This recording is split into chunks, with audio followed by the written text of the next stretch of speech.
There's no place to escape to. This is the last podcast. On the left. Side stories. From your glade. That's when the cannibalism started. Side stories. Yes.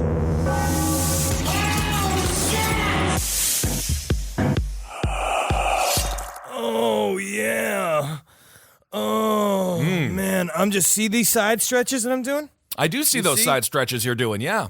Opening up the guts for some fucking jam and some food inside of my fucking holes this week, man. Absolutely. You ever get so food horny at the beginning of a week? Sometimes I do that. You get food horny? I sit and I'm eating one meal, and I know, like, I have a specifically planned other big meal that's coming in the future. Wait, you cheat on the meal that you're eating by fantasizing about another meal? Emotionally cheating, not physically cheating. But I sit and I think and I get kind of a titter. I have a titter inside of me, just knowing that I'm gonna have some, because Jackie's making some mac and cheese, which I'm excited for, and we're gonna brain a turkey. Oh, and I'm watching these videos on deep frying a turkey. I might convince Jackie to try it.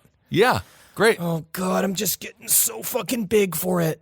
Well, indeed you are. Welcome to Side Stories, everyone. I am Ben Kissel, hanging out with Henry Zabrowski. On this week's Abe Lincoln's Top Hat, I actually talked about factory farming and what's going on regarding a treatment of dogs in this country. You did an episode about dogs being grounded into food for Thanksgiving. No, the dogs aren't Just grounded a into break. not for all food. we ask for is a break from all of this horse shit. For several days. And I know, yes, there's genocide in Thanksgiving. Yes, I get it, man. Yes. But you know what the only thing I'm genociding this fucking Thursday? Sides. Mashed potatoes and stuffing. Okay. Brussels sprouts. You know what? Because I'll put it this way. I am not liberating the Brussels sprout mill that's going on in Jackie's kitchen this week. Unfortunately, yeah, maybe that doesn't make me a fucking savior, but I can't be a savior every day of the GD week. All right, Thanksgiving, the one day a year you're allowed to be ignorant. You're ignorant. I'm ignorant. And that's okay. I mean, I say I invite every Native American I see to dinner. I'm sure that doesn't horrify them. No, and the way you could tell is, God, can you even say that it's because they're wearing feathers? But nowadays, because of Coachella culture, right. Coachella culture has spread the indigenous person look deep into white women's lives. Hipster cultural appropriation is a very real thing, and it must end now. You know, I also noticed there's a big thing in New York with the hipster clothing. It's very specifically, it's a New York look where they like to dress like a 1920s painter or workman. They're fetishizing people who have to work for a living. Yes, absolutely. That's what I would say that about the overalls look. You are fetishizing somebody whose job is, I believe farmers wear overalls so because I think the proper way to check if corn is ripe is by rubbing your dick on it. Yeah. I don't know. We'll ask Marcus. I'm not certain. No, I really don't know, but I would assume there's something like that. But I agree with you. Stop dressing like you're a 1920 painter, because we all know you're a 2019 out of work, unemployed person who is siphoning money from their parents. Come on. Technically not. I mean, not out of money. Whoever are, because those workman's clothes cost quite a bit of money. It takes a lot of money to dress like you paint houses for a living in New York City. I mean, I guess, but they do make money, people who paint houses. They do, and there's nothing wrong with being a house painter. I was a house painter in college. I lasted one full summer. Turns out, not very good at painting, and I don't like heights. So that was quite scary for me. But speaking, how do you put on a hat then? Man, it's like I'm not going to be with you on Thanksgiving, but I feel like I am.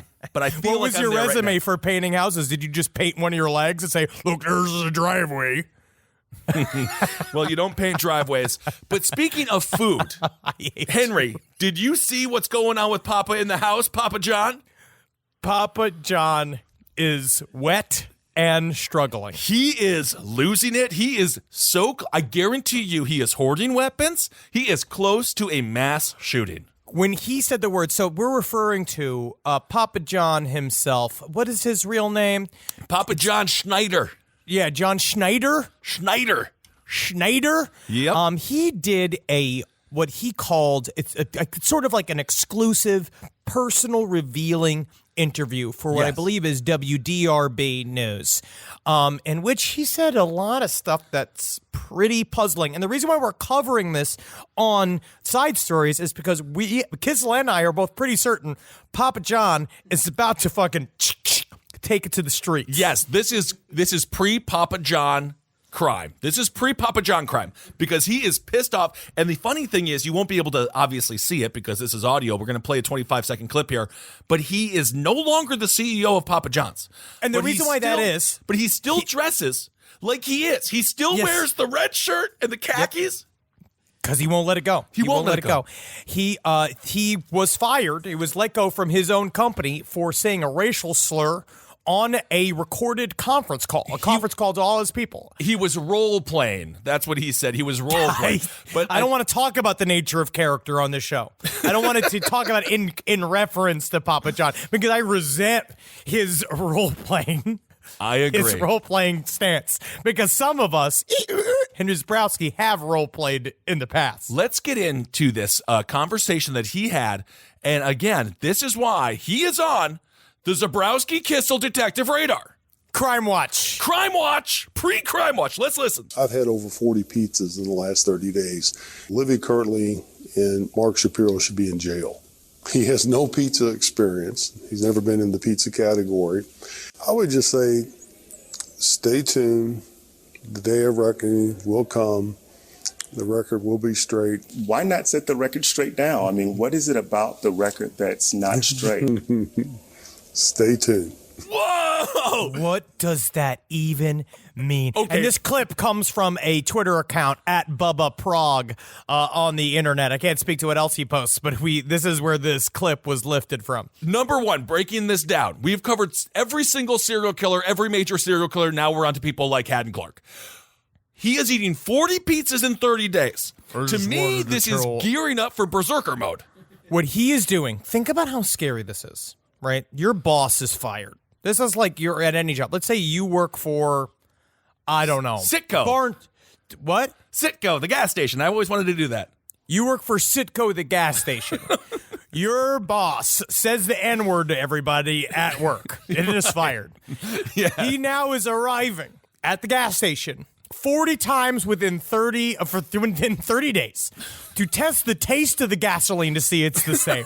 Right? I don't know if that's the exact analogy, but it's the boss keeps showing up being like, could help but notice that all your jerky is completely unorganized. You're supposed to put it by spicy and put it by pork and put it by chicken. And he keeps coming because he says he's doing quality control on Papa John's since the helm was taken from him. Yes. So it reminds me a little bit of the first Rambo movie where, yes, he left Vietnam, but Vietnam did not leave him. And Papa is just, he has not gotten the net. He's like the girl from Wayne's World where it's like, we broke up 3 months ago, dude. You just have to stop eating all of our food. Well, he keeps showing up. Number one, can you imagine the delivery driver? Because at this point, I imagine same route. You're seeing him quite often. Oh, yeah. You know totally. It's Papa John's because he's got a shirt on that says Papa John. Yep.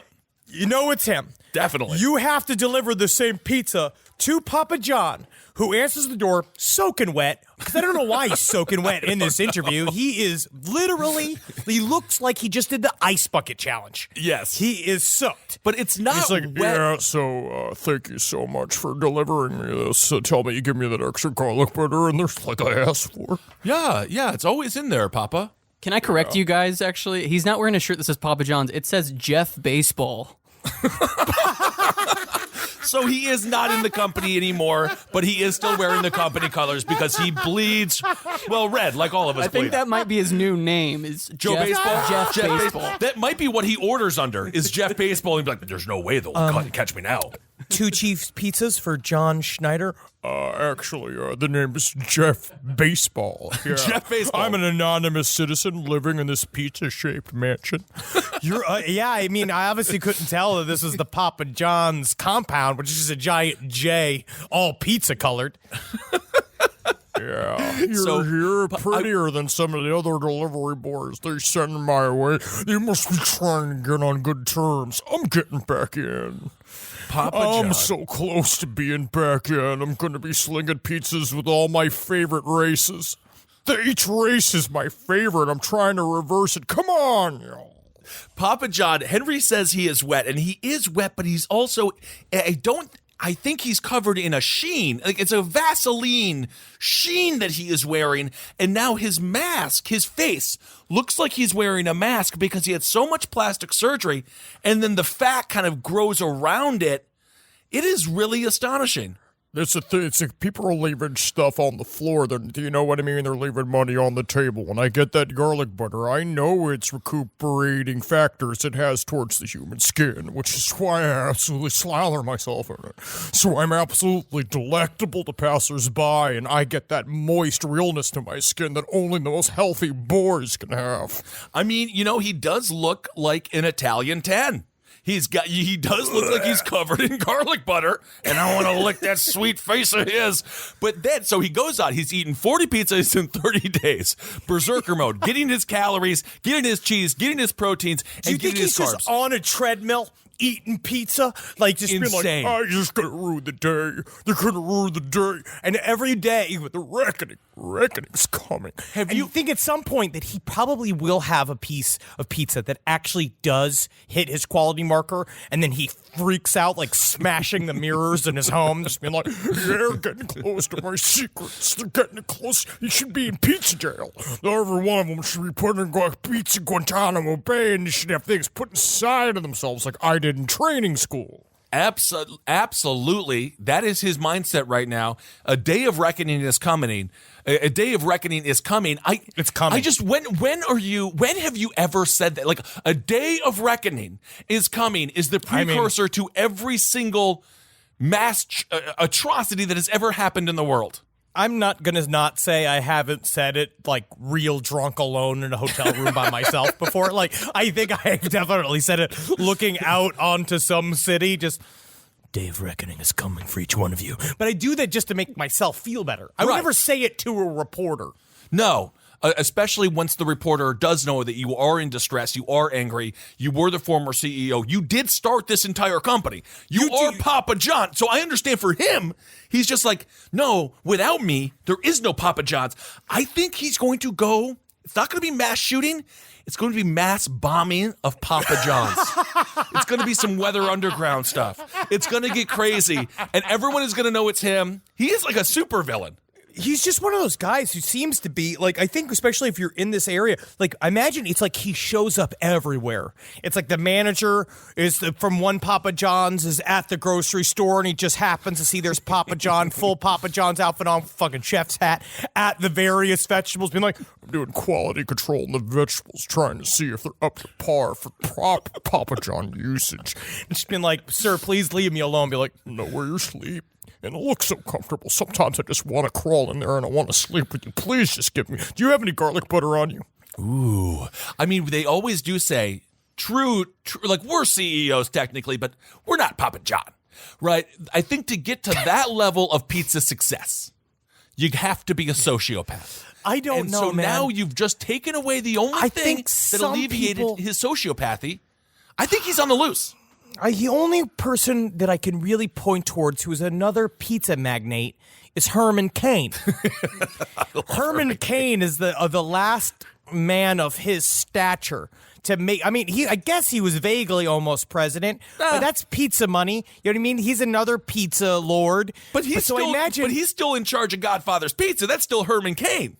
I think that Herman Cain, though, kind of understands it. Knows that Papa John's, number one, Papa John is bringing shame upon the pizza industry as a whole. Yeah. Unfortunately. He's doing bad shit, and he's further embarrassing himself. And I wouldn't be surprised to see Herman Cain fucking suicide Papa John. Really? Suicide him. You think so? I could see either Papa John is going to do a systematic terrorist affront on every single Papa John's that exists, or Herman Cain is going to Epstein him inside of his own home. But he'll do it real embarrassing, like they found him with a fucking vacuum tube up his asshole to get some kind of weird sucking thing out of his asshole, and it pulled all his guts in there. That could happen, and it is possible that Papa killed Epstein. We don't know. We don't know what Epstein knew. We don't know. What I would give to find that out to be true. Yeah. I'd quit everything. I'd quit everything and I would become a traveling troubadour just singing folk songs. if that was real, because that would just make. I mean, like, that's just the best story that ever existed. That's just like, what is he? What's even the purpose? I'll just sing the story from town to town so that everyone knows. Yes. What it did, how much it inspired me. All you need is a soapbox and a story of Papa John's killing Jeffrey Epstein. You heard it here first, folks, on Side Stories, if that does turn out to be the case. But if you do get a chance, Herman Cain, listen to him on YouTube singing Imagine There's No Pizza. It's the greatest song of all time. There's no pizza. It's not easy if you try, honestly. Every time I do, I cry myself to sleep. Herman Cain has a great voice. And I saw him. That's Herman Cain. Yes. That's how Herman Cain did Imagine There's No Pizza. Yes, it was incredible. I saw him over at, what was I doing? Fox News. And I went up to him and I was like, that song makes me smile. And he looked at me very confused, like I was making fun of him. And I kind of was. But I also was very authentic because when I am very sad, I play Imagine There's No Pizza. And he does a great job. So if you're sad this Thanksgiving because you don't like your family, listen to that and it makes you feel better. Or you listen to the Puppy Mill episode of the Abe Lincoln's Top Hat during fucking Thanksgiving. All right. Well, let's move on. All right. Just as a producer, I'm questioning. I didn't even think about it because I don't believe in celebrating all of these so-called holidays. This is getting sadder and sadder. I'm going to try to make you feel better I will admit. So I'm going to do this a little brief before we get into another story. Ben Kissel, for a brief moment on last podcast and left. Not that he hasn't been right before. Sure. But I'm going to go ahead and say, officially, I apologize. Wow. I apologize to you, Wow. Ben Kissel, for yelling at you and saying that you were incorrect about saying, I don't think you're ready for this jelly. Was not, in fact, from J-Lo, but from Beyonce. That's correct. That's what I said. You were correct. Wow. This is amazing. But when I thought was happening was I thought that you said that Beyonce was what J-Lo meant, which is why I was so concerned for your mental well-being and wondering if you had ingested quite a bit of carbon dioxide from whatever choking yourself while you're masturbating. Well, carbon dioxide I don't think is that bad. You want carbon monoxide. That's the bad one. I don't know. But anyway, so I thank you, Henry. I accept your apology. And now Yes. we can, if we can get to the other 3,000 reasons to apologize, we can do that over the years. Never. Okay, great. No, I actually thought that was uncomfortable to never do that again. All right. I was accidentally correct about pop culture from 1997, which is something I shouldn't even know. It does not matter if I know this information. I'm All I know incredibly is happy for you, though. J-Lo and A-Rod are a beautiful couple. And my friend served A-Rod at a bar recently, and she said he was very quiet and very nice. All right. So what story? What an inspiring story. That's incredible. Good, right? What do you want to talk about first here, Henry, other than Papa John's potentially being a serial killer? We have a couple of fucked up stories that popped up in the news.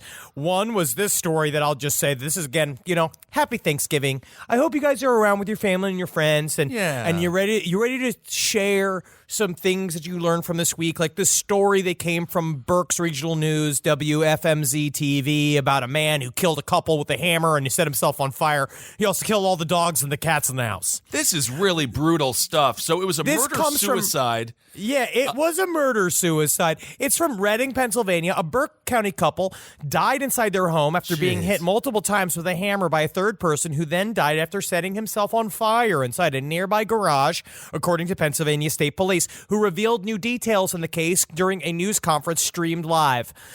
Joanne DeLuca, 63, and Ira Reed, 60, were found dead late Saturday afternoon inside their home at 931 Chestnut Street in Union Township. If you want to go look at it and go see what it looks like. I suppose so. But so one of the victims was found dead on the floor, and the other one was found in the recliner. And again, which is where you'll be found. Object to the head. But the one in the recliner, that reminds me of Rob Zombie's Halloween.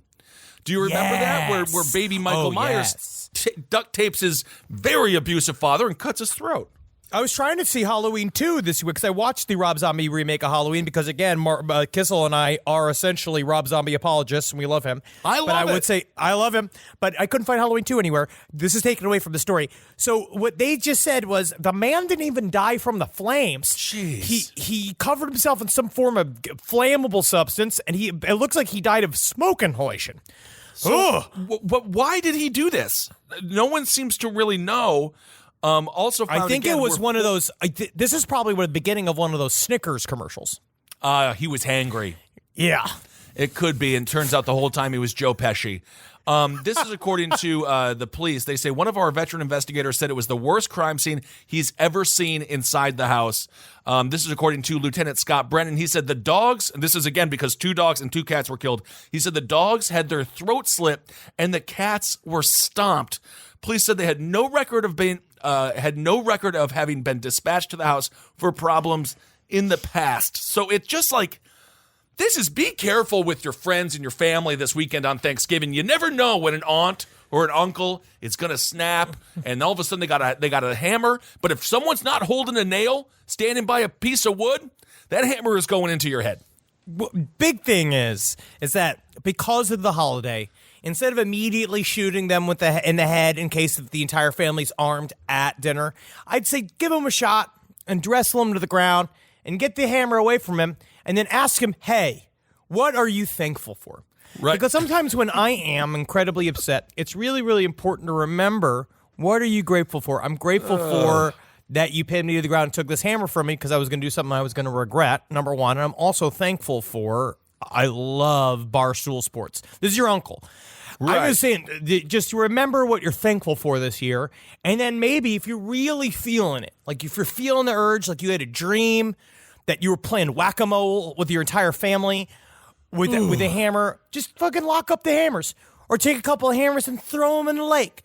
Do you know what I mean? Get rid of the a new hammer. Yeah. It seems like, and they don't have the identity of the perpetrator fully figured out yet, but it seems like it's most likely DeLuca's adult son who lived with the couple. You also, at some point, parents out there, and I'm not victim blaming whatsoever, but at some point, parents out there, get your kids out. You got to kick your kids out of the house. Well, that's got to be so scary. Like, because we've talked about this in the past, like people that are like that, the I Am Adam's mother and all that came out of, and the idea of like, you're with your child who you love and you're desperately trying to take care of, and you are elderly and you're living with this person who maybe eventually, and you don't understand maybe just why yet, but you're becoming afraid of your son. Right. What do you do about that shit? When he's just going down there with a cantaloupe saying, see how easy this cantaloupe's explode, Mom? Dad? Like, when he's doing that in the kitchen, like, what do you do about this? You got to call up Papa John and be like, can my son be CEO again? Because having him around the house is scary as hell. Oh, honestly, my God. That would be so scary. But, like, this is the type of people that Papa John is going to fucking pull together like the Penguins army. It really was. These are the type of people that Papa John is going to single out. Where he's going to, you remember how many times I saved you? I saved you from those angry feelings from a late night out, or a late night just thinking about how you want to kill everybody with a hammer. Yes, Papa, yes. He's like, come and join my Armageddon. Come and join the tidal wave that's going to wash all over this world. I could see the Papa cult springing up any time now. That's the day of reckoning is coming. That was straight up Joaquin Phoenix in Joker. That was a sentence that every supervillain has uttered at some point. In a society. Yeah. Oh, my God. Oh, yeah. Well, speaking of disgusting things to talk about with your family, we also have a situation going on in Toronto right now, which we are going to actually be in very, very soon. You know what? This story is getting me so excited to be there. Oh, my God. So police are investigating 3 separate incidents where a man dumped buckets of liquefied fecal matter on just random people. This is like one of the most disgusting things I have seen in a long time. They are diarrhea attacks. They have taken place in the last week. Maybe this man has been eating too much Papa John. I don't know. But he dumped a bucket of liquefied fecal matter on 3 people, and then he just sprinted away. I guess all empty from the fact that his dookie is no longer inside of his body. The man is described as a black male in his 30s. He has a medium build. He's wearing a yellow hard hat, a blue shirt, and gloves. He reportedly left behind his orange Home Depot bucket, which wait a housed second. the He feces. wore gloves? He's wearing gloves because he's holding feces. He does understand it's disgusting. That's incredible. He's a supervillain. He's wearing gloves that shows premeditation. He knew he was going to get it all over his hands. It is disgusting. So wow, this is a thought virus gone wild. This is a thought virus out there. Be concerned. Thanksgiving. There's so many opportunities to get an entire family with a bucket of shit. Man, if you got so horny, right? Like, let's say you were made horny by this idea, right? The idea of like splacking a whole family with your liquid shoosh, right? Can you imagine seeing Nana there and Papu there and but all the new kids, little Gregory just turned 8. Oh, wow. They all got their nice sweaters on. You've been doing nothing but drinking culottes and eating Indian food. Just filling buckets with your rancid diarrhea. And you've been casing this family. And, they've had a lot of changes this year. Maria got married. They got a kid on the way. Nice. Scott got he got a promotion at work. Oh. Cousin Benjamin got a deal with Spotify. He's doing all good. These people they're ripe. They're ripe for catastrophe. Right. And just so that's got to make you so hard to just roll up on that thing, wearing a Papa John's uniform if you want to, pretending to be a delivery man, and then just getting everybody in one go. Oh my, like a Dookie Gallagher concert. That's not good. On November 22nd, this dude, he dumped a bucket of feces over the head of a man who was sitting inside the Roberts Library at the University of Toronto. Then he also unloaded feces on a woman there. So it looks like he's going after readers, so I think we're safe. People did not know what was in the bucket until the odor set in, and then this is a quote. They didn't know until the odor set in? No, this is a quote from an eyewitness. He says, the smell hit like 2 minutes later, and it was a real foul smell. He goes on to say, it's something like if you were working at a construction site, one of those mobile bathrooms, and you just went in there like a very concentrated feces-like smell. No, I'm almost saying again. I'm not no victim blames here.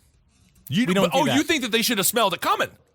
Yeah, it's a bucket of shit in a library. You are in a library. You're knee deep in book 5 of Dune. You're talking about your controversial alien ideas. You are so focused on this book. Next thing you know, you got a Santa Claus, but he ain't bringing gifts. He's bringing duty. The first thing you wonder is because you sit there and you smell them, and you're like, oh, somebody just farted. There's no way that fumes were not coming off this bucket of dookie. I don't know. The witness said the dude poured everything out of what looked to be a 20-liter bucket. That is like a lot. That is like, how is that person still alive?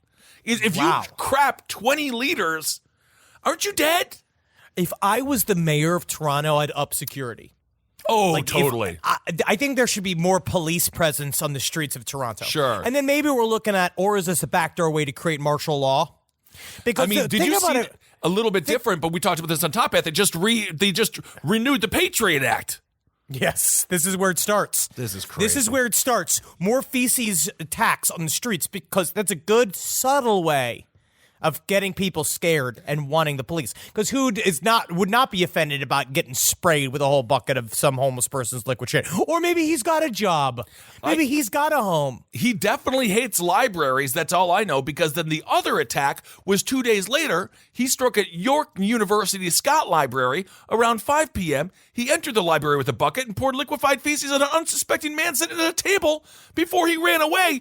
At some point, don't they have a security guard? Like, at Sam's Club, the security guards, let me see your receipt. Let me make sure you got everything. You're not stealing stuff. At some point, isn't there a security guard at these libraries just be like, what's in the bucket? They're just checking library cards. They're not fucking packing. I They're guess not so. strapped with shit. And if you're the 90-year-old woman that's checking library cards of the thing, you really gonna Secret Service yourself between you got like maybe you got a knitting class to go to.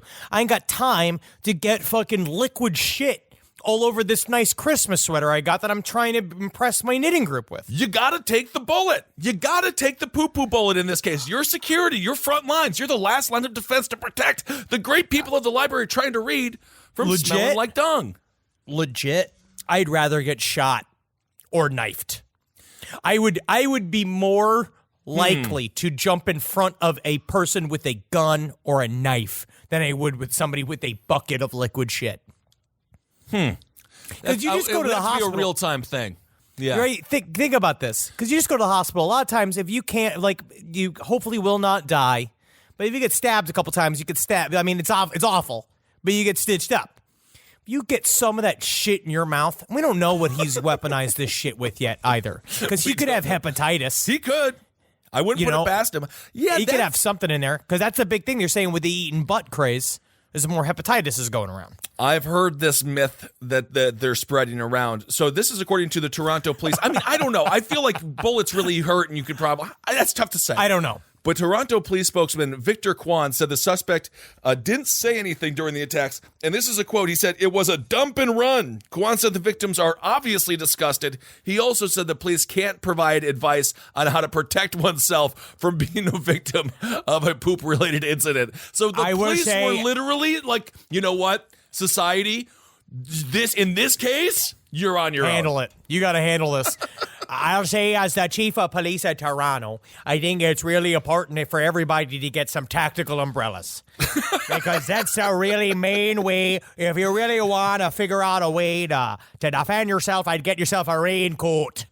Dude, it is crazy. The cops literally, this is the cop continues. There's absolutely nothing we could ever say to someone who is trying to go about their everyday business to prevent something like this from happening. The cops are literally, this is so Canadian. This is so Canadian. In America, it would be like, well, we got a poop force. We've got 150 officers on this. These are Dookie drones. Yeah, we got Dookie Dookie drones. for you. And in Toronto, they're just like, oh, that is above our pay grade. Do you remember when that entire town was fucking gripped with fear by the two 17-year-olds? I do. It's the same thing. But I feel like at least the 17-year-olds, the cops are like, oh, we can do something about this. But they are just straight up like, nope, game over. He found a way to destroy all of our communities by poop. I'm just going to say this as our Canadian listeners. You guys need to go out there and defend yourselves against these poopy bandits. I know that the police have let you down. So what you got to do is see a guy walking with a bucket down the street. You got to give him a hard time, especially if he's wearing gloves. Absolutely. And he doesn't look like a construction worker. If he doesn't have like a tool belt on with it, if he's just freewheeling, especially if he goes, "Here comes the Duke." Like if he's screaming that, you got to get this guy. One of you's got to be a hero. One of you's got to be a hero, and we need a let's roll moment from a brave citizen of Toronto. We need a United Flight 93 moment. This is according to Police Chief Mark Saunders. He said they're serious offenses. He says, if you can identify the person, please call us. But then he says, until then, we suggest avoiding campus libraries. That's it. It's just don't go to the... there's been 3 Dookie attacks, and their response is, oh... don't go to the libraries. I guess libraries are now forbidden. You know what they should do?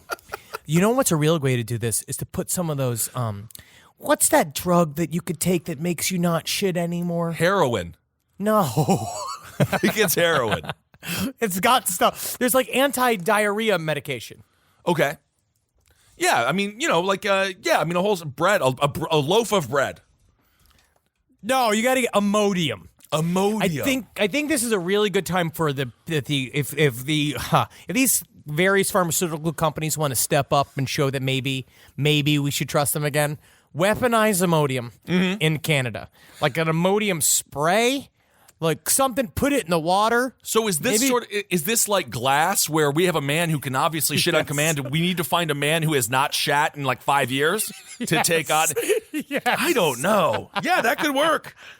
He needs an antithesis, and then we'll see. Yes, this is the beginning. This is the beginning of a new Unbreakable. All right, so this is. I don't know what the hell's going to happen in Toronto. I can't wait to go. Cannot wait. So buy those tickets to our Toronto show. It might be sold out. I'm not certain. I think it might be sold out. And don't go to the library beforehand, because you're going to come to our show covered in dookie. What if this is Amazon? You think this is an Amazon-inspired crime? This is another one. Maybe Amazon's doing the crime. To get martial law, although to be fair with Canadians, trying to destroy I get the libraries. feeling if 9/11 happened in Canada, they'd be like, well, we just won't have buildings anymore. Like, they wouldn't have, like, the U.S. is like Patriot Act surveil. We're going to screw the Constitution. And in Canada, they're just like, nope, you're not going to want to have a building. I'm sorry, these buildings, anything above 7 feet, it's really too vulnerable to be used by terrorists. So we're going back to underground and we're living in huts. Oh, So everybody's sleeping now, lying on the ground. I love it. I have another fucked up story that came out. Again, happy Thanksgiving. Missing pregnant Mansfield woman found dead in apparent homicide. This is by WHIO television by the breaking news staff in Dayton, Ohio. The body of a missing Mansfield woman was found Monday in an abandoned home on West Stewart Street a few days after her boyfriend was found shot to death in a different house on the same block. So this is very mysterious. There's obviously some details will come out about this story. The body was that of a 20-year-old Kyla Hayton. Dayton Police Lieutenant Jason Hall said. And Hayton's death is being investigated as a homicide. So the other one, because the boyfriend was found missing earlier in the month, along with the girlfriend. The girlfriend killed the boyfriend? No clue. She was pregnant. No, it seems like right now, a person of interest in the case, 30-year-old Larry Dwayne Rogers, was arrested early Saturday morning on unrelated gun charges and is being held in Montgomery County Jail. Oh. So we don't know anything about the details of this. It's just highly mysterious to have two different bodies separated in two different abandoned homes. That is crazy. So we'll have to do a follow-up on that after the Thanksgiving holiday and figure out if this guy was the one that did it, I suppose. Yeah, I guess so. It's something fun for after Thanksgiving. Yep, for after Thanksgiving. For after Thanksgiving. Absolutely. So this next story, I'm not going to include your personal information in this because it's going to be brutal for you. So what I am just going to do is say, if you know anything, email us. I lost my sweet cockatiel Vega on 11/16 and I'm completely heartbroken and desperately trying to locate her. Would it be possible for you to ask people to keep an eye out for her on the next side stories? She's lost somewhere in Brookhaven, Georgia. She is a pied cockatiel with a yellow head, orange cheeks, and mostly gray and white body. She has a little gray stripe above her right eye and a dark stripe on her beak. She's offering a $500 cash reward for her return. So if you have any information on this, email sidestorieslpotl@gmail.com. Please, I know that there will be bits sent to us, but if you really do have information on this lost parrot, I feel like we could help. She has a listing on her. There's a listing on her on 911paratalert.com. I didn't know that existed, but go watch Ace Ventura, learn from the master, and then go find this cockatiel. Yeah, look at guys' penises in the urinal.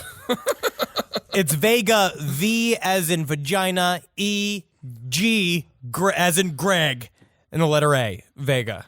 But you didn't do anything with the E or the A. I don't know why I don't ever do that. Huh, interesting. Well, let's just talk briefly, not about real animals, but about the police state that we live in.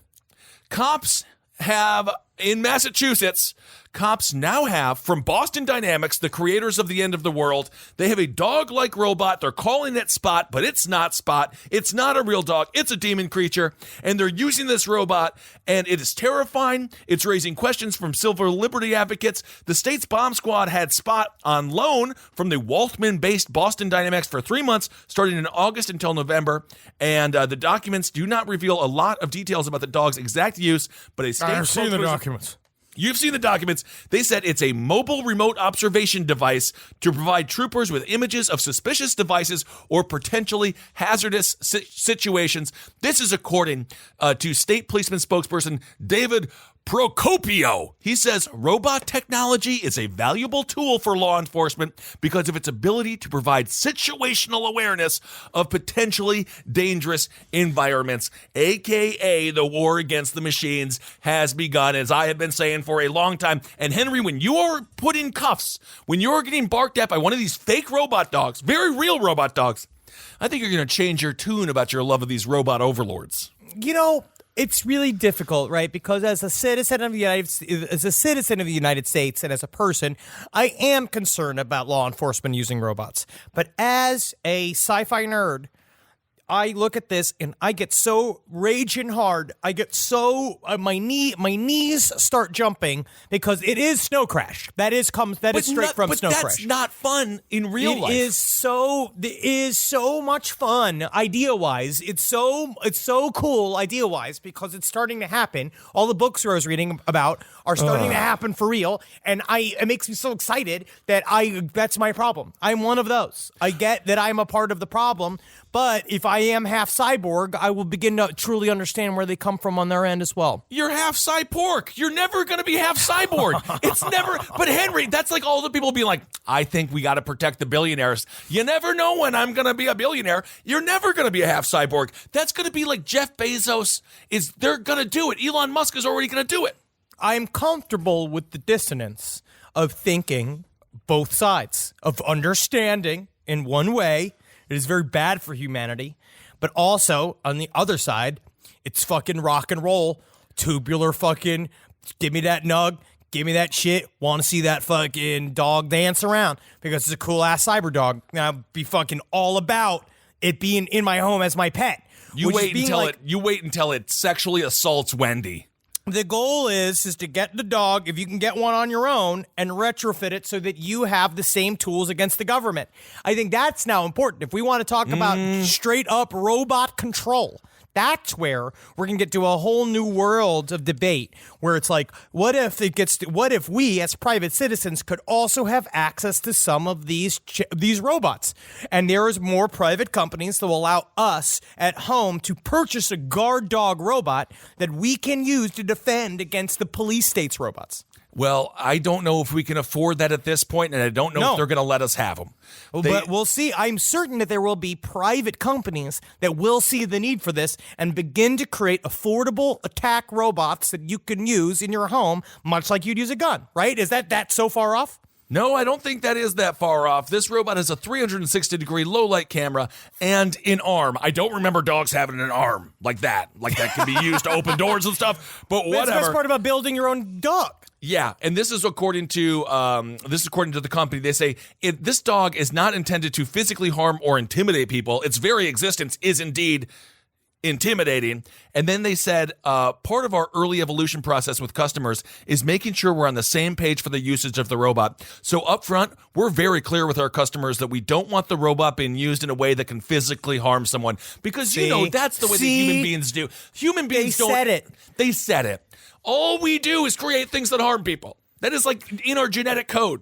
I'm just saying it should be equal. If they can have them, we should also be able to have them as people. So part of it is get on it. If you're part of a private robotics company, tell us at Side Stories, lpotl@gmail.com, how you plan to go about making these attack robots also acquirable by the human population. We got to be able to get out there and use these robots against them. So for me, as long as I also have an army of robot dogs, and again, everyone's going to say, oh, but it's robot dogs, there's robot dogs, we're escalating it. Yeah, we're escalating it because it's going one way on the other side, so we have to compete on the other side. We got to do it. Got to get these robot dogs to help attack the other robot dogs. Mutual assured dog destruction. It ain't right. But this will not be the first time that a dog has actually already killed someone. Remember the sniper now, of course, granted, this person was going crazy. But in 2016, this dude who killed the 5 cops, they used a robot armed with explosives to explode him. So it's already happening. And let's look no further than that self-driving car who also ran into that woman. It's fucking sweet. It's not good. It's not good. I know it's not, but it's also great. It's not good, but it's also fun as hell. You have such a strange idea of what's fun. This is just one of the areas where I am more. This is not even conspiracy. This is just happening. They're coming for our rights. They're already. I know, but we have to get. That's why we got to race to make sure we can acquire these robots. But they're not. I like the Cybertruck. Yeah, the Elon Musk Cybertruck, which for some reason it looks like he did not do pixelated. That well. No, he did not. That was not a good rollout. That was not a good rollout. No, you get to drive inside of a car from original PlayStation. Yeah, but I'm not in Twisted Metal. I know, dude. But you can make it Twisted Metal. You make it every day Twisted Metal by scaring people on the road with your Cybertruck. But you're not John Ritter in the movie Stay Tuned. If you get sucked into the reality, it's a waking nightmare. It's already happening. It's already sliding in. I know. We already have Stop it. How do we stop it? I think the Cybertruck. You know what we need to do? Support the Buckets fun full of aspects dookie. Buckets full of dookie. This is what's happening. This is why it's starting to happen. It's starting to come from the ground up. You know what it is? I love the fun parts of the far future dystopia and don't like the not fun parts. There are fun parts. All of the fun cars, all the fun tech, that's fun. That's the best part about hard sci-fi. Yeah. Three boobs also. Total Recall also hit on 3 boobs. And is that possible? I don't know, but maybe. I'll look at them. Sure. Absolutely. All right. Let's do Hero.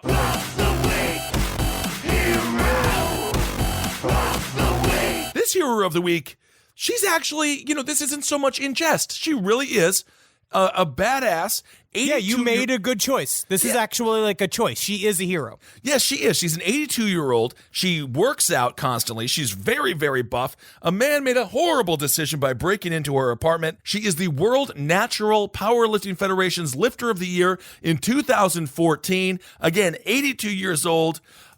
She messed up this dude. So she was just hanging out. She was getting ready for bed on a Thursday night when a man less than half her age rang the doorbell. The dude said he had been shot, so she grabbed her phone to dial 911. Murphy told WHEC, "I'm giving them my address, and guess what happens? Boom, he breaks into my house and he's in the living room." So she reached for a TV tray and started wailing on his behind. Dude. The intruder grabbed a table and fell backwards, and Murphy dumped a bottle of shampoo on his face.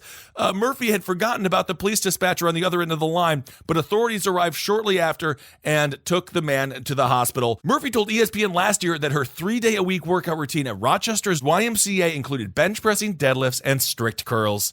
And so she just beat the hell out of this guy, and I think she is the hero of the week. She really is. And you saw the ones, and she took a good picture with all the cops because they're all like, this lady was a fucking badass. She literally beat the shit out of this dude who came in her house, which was pretty great. Willie Murphy, you are this week's Hero of the Week. 82 years old. Keep at it. Keep on crushing. And I'm just very proud. I just love that this guy is going to end up going to jail and just be like, "So how'd you get caught?" He's like, "Oh, home invasion." And then I got my ass kicked by an 82-year-old woman. She just fucking ripped it up. I love her. All right, Willie Murphy, you are this week's Hero of the Week. Here we go. I got some listener letters. This comes from B. As I was listening to episode Sexual Liaisons with the Alien, I was immediately taken aback about the hair wrapped around the penis. I was surprised to hear this because I am a nurse and had a patient who came in with the same thing. He was admitted to the hospital for cardiac reasons. This patient had a hair tied in a knot just under the head of his penis. The hair had caused an ulcer to form all the way around his penis and caused a hole underneath deep enough to see into his urethra, which we found out by placing a Foley catheter and could see the catheter through the hole. No one could understand how this happened. Now I wonder, was it aliens? But the reality is that this man was a registered sex offender. He had many mental illnesses, and we found many more hairs tied during his stay. So it's safe to say he was tying them himself. Oh, God. Okay. It's not always aliens. Is that what we're learning today? Yes. Not always, but most Sometimes of the time. it's something worse and bad than that. So here we go. This is a really interesting story. My haunted house killed my father. Sorry to start this off. I just like to say a quick hail, Jeff, as my dad was the dopest motherfucker, which is very nice to hear. Hail yourself, Jeff. Okay, so for the past 2 years or so, there's been insane paranormal activity. In hindsight, all the activity seemed focused around my dad. One night, a bottle of barbecue sauce was flung from the counter in the kitchen, except it flew in such a way that it left a perfect dollop of sauce in a dish before going across the room and all over the floor. My dad was the only one in the kitchen. He gotten scratched on multiple occasions. A beer can flew 6 feet into the air and flew across the room. He and my mother were both present. He saw a face on a statuette we had morph and move and look at him. Jeez. Important note, that's like fucking Haunted Mansion. My father was not a stoner, nor was he type to have vivid hallucinations. The final examples I'll list here are the most recent and strange. Vultures have been circling around our house quite a bit. Some had even gotten into our trash, unusual for vultures. And less than a week ago, a light fixture in our laundry room fell and hit him in the head, and the final act was his death. My father didn't have any heart conditions. He wasn't in the best shape by any means, but he was pretty healthy. And sure, freak accidents happen, but my father specifically said he felt something was targeting him, and something in this house killed him. He was going up the stairs, and he just fell. He wasn't drunk, and the EMTs believe it was a heart attack. I'm sure to some it's not that apparent, but my house was evil, and it killed my father. There are forces in this world we cannot see or understand, but they are real, and some of them are pure evil. Be safe out there, and hug your loved ones close. I agree. Be careful at Thanksgiving, man. We got poop monsters out there. We got demon spirits out there. Robots, dog robots. Oh, my God. Now, this came from a listener who saw this story on Reddit and then contacted the Reddit user to see if we could read it on the show. And I'm going to read it on the show. And he said it'd be okay with you guys. So this came from a Ask Reddit thread about some of the old mysteries of the internet. Some similar government conspiracy sounding stuff happened to me years ago. I started a VPN business circa 2009, right around the time of the Arab uprising and before the VPN business market was as popular as it is now. Most providers were deploying PPTP and OpenVPN, but I deployed SSTP, which works over port 443, uses regular HTTPS, and worked with the built-in Windows VPN client. You understand, Kissel, right? I understood every single thing you just said, yeah. Needless to say, in the span of about 3 months, I had massive signups from China, the Middle East, and Northern African countries. I never made an effort to hide my identity and ran the business out of my house. One day, the proverbial men in black showed up. Black suits, sunglasses, black Suburbans, and so on. Only they had the olive-colored skin of someone who was of Middle Eastern or North African descent. They asked for me by name, asked if I ran XYZ VPN service, identified themselves as diplomatic representatives from an embassy in D.C., and politely asked me if they could come in and ask me some questions. I was young then, so I said, sure, come on in. Well, the meeting didn't last very long. They started asking me if I understood what was happening with the Arab Spring. They referenced Egypt specifically, and asked if I would block users from certain countries being able to connect to my service if they requested. When I said no, not without a court order, they became agitated and then asked who else was involved in helping me with the business. They then started naming my mom, my sisters, my daughter, who didn't live with me, and several of my close friends. It was the scariest moment of my life, and I was sitting there alternating between panic and disbelief. I told them that none of these people were involved, and they said, okay, well, why don't you think about what the best thing for you to do is, and we'll be back in touch. I spoke to some friends in the security world, and all of them said to just shut it down. Even if they didn't do something criminal, they'd probably just sue me in a bankruptcy. So after starting a VPN biz, and in 3 months after having hundreds of customers, I refunded all my customers for any unused services and shut my doors literally overnight. I never heard from them nor got a visit from the Middle Eastern men in black ever again. Damn. Very interesting. Very scary. All right. Very, very interesting. Hey, man, and that's it. That's what I got. Also, I want to say thank you to all of the people that sent us information about dissociative identity disorder, DID. We got so much interesting information, and it's going to help us fuel a further episode that we have in the works, and it's really, really thank you so much for the information. I love when professionals email us about this kind of stuff that we can really learn about, because Kissel and I are, we're a work in progress. That's what I'll say. We're a work we are in progress. We always love learning more and more and more and more and more until we die. Until we're dead. Until we're dead. Yes, thank you for those. A lot of those emails that we got about dead were extremely personal, and so thank you for sharing your stories with us. And if we were of the capacity intellectually to really do a deep dive into the medical condition that it is, we would do so, but we would not, I don't think we'd do it much of a service right now. So thank you all so much for that. And again, if you want to email us, sidestorieslpotl@gmail.com. That's sidestorieslpotl@gmail.com. Let us know what stories you want to hear. Let us know what heroes of the week you got. And whatever spooky tales you want to share with us. We always love to hear them. Do you go out there and live every day like ass costs $4 and you got $5? Ooh. You know what I mean? Laugh. You got to laugh. That's not much of a laugh. A reckoning is coming. The reckoning is coming. Laugh like you know your own personal reckoning is coming.